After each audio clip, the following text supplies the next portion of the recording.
Most people consider life a battle, but it is not a battle, it is a game.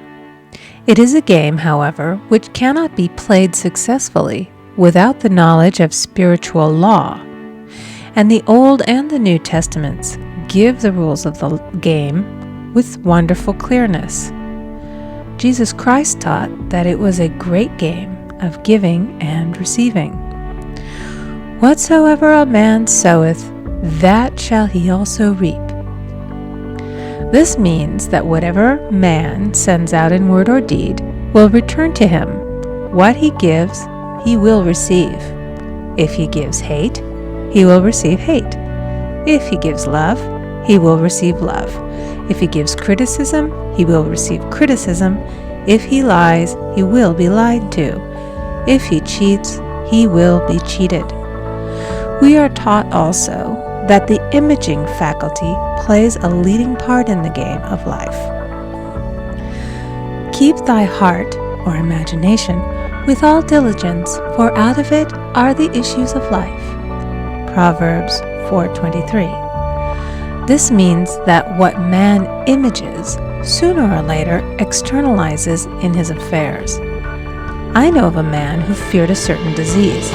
It was a very rare disease and difficult to get, but he pictured it continually and read about it until it manifested in his body and he died, the victim of distorted imagination. So we see, to play successfully the game of life, we must train the imaging faculty. A person with an imaging faculty trained to image only good brings into his life every righteous desire of his heart. Health, wealth, love, friends, perfect self-expression, his highest ideals. The imagination has been called the scissors of the mind, and it is ever cutting, day by day, the pictures man sees there, and sooner or later he meets his own creations in his outer world.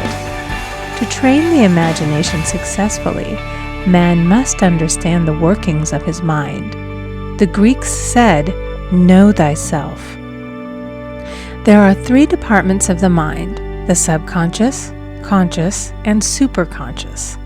The subconscious is simply power without direction. It is like steam or electricity, and it does what it is directed to. It has no power of induction. Whatever man feels deeply or images clearly is impressed upon the subconscious mind and carried out in minutest detail. For example, a woman I know, when a child, always made believe she was a widow. She dressed up in black clothes and wore a long black veil, and people thought she was very clever and amusing. She grew up and married a man with whom she was deeply in love. In a short time he died, and she wore black and a sweeping veil for many years. The picture of herself as a widow was so impressed upon the subconscious mind, and in due time worked itself out regardless of the havoc created. The conscious mind has been called mortal or carnal mind. It is the human mind and sees life as it appears to be. It sees death, disaster, sickness, poverty, and limitation of every kind, and it impresses the subconscious. The superconscious mind is the God mind within each man and is the realm of perfect ideas. In it is the perfect pattern spoken of by Plato, the divine design, for there is a divine design for each person.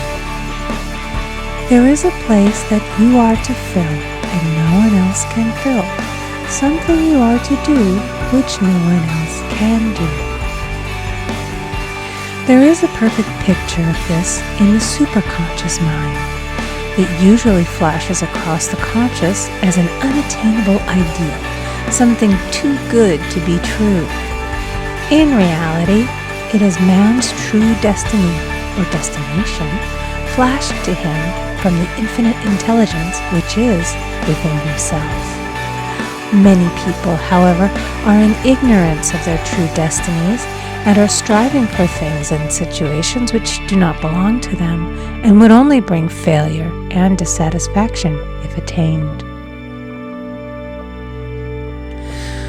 For example, a woman came to me and asked me to speak the word that she would marry a certain man with whom she was very much in love. She called him A.B. I replied that this would be a violation of spiritual law, but that I would speak the word for the right man, the divine selection, the man who belonged to her by divine right. I added, if A.B. is the right man, you can't lose him, and if he isn't, you will receive his equivalent. She saw A.B. frequently, but no headway was made in their friendship. One evening she called and said, "Do you know, for the last week, A.B. hasn't seemed so wonderful to me." I replied, "Maybe he is not the divine selection. Another man may be the right one."